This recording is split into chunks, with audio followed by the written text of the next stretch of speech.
You guys, I am so excited. I'm here at Ohio Technical College, and I am learning the fundamentals and then some when it comes to car maintenance. I have Jim joining me today. Hi. Thank How you are for you? having me in. Yep. This is really exciting. So I look at cars and I think I wouldn't know the first thing about how to maintain them, making sure things are running smoothly, but you're going to show me how it's done. Sure. Well, one of the things we need to take a look at is a battery in the car, especially going into winter. It's going to be a big concern of most people.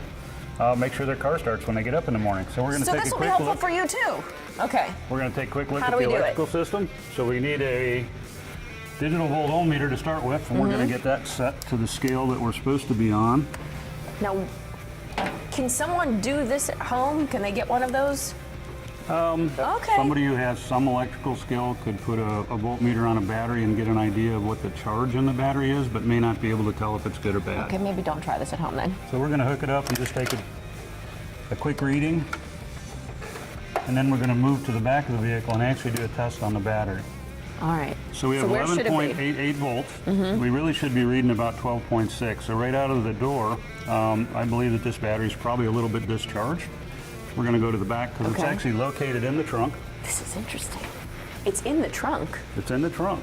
Yep. So I'm going to quickly hook this up.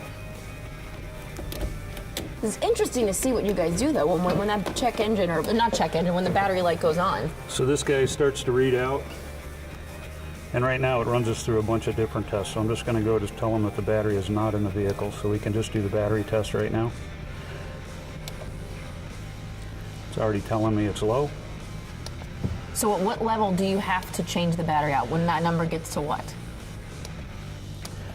About 12.3 actually. All right, so we need a new battery in this vehicle. Guys, we need a new battery over here? Yeah. Soon. So we're going to get a rating on the battery. We're going to program this. This is And neat. I already put it in, and it's already telling me that I need to replace this battery. Is that clear? All right. Now, there are some fundamental things too, like changing wiper blades maybe, that I think Dave can help me with as well, I'd right? like to turn that over to Dave. All and right, he's let's gonna do tell you this. about wiper blades and checking your tire pressures. I found Dave, and Dave is going to help show me the proper way to make sure we're checking our tire pressures.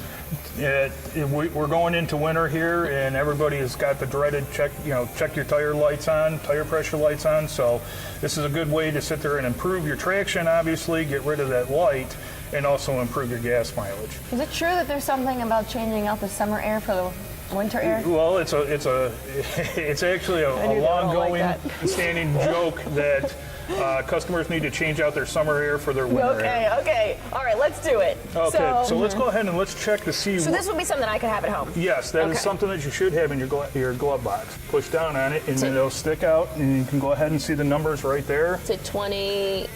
About 20. No, it's a little, yep. A little bit around- below 20, so Yeah. you're about 18, 19 PSI. Okay. So, on every one of the vehicles today, there's a placard on the inside of your door jamb that's going to give you the correct air pressure for your tires. Overinflation will wear your tires and also will drastically decrease your fuel economy.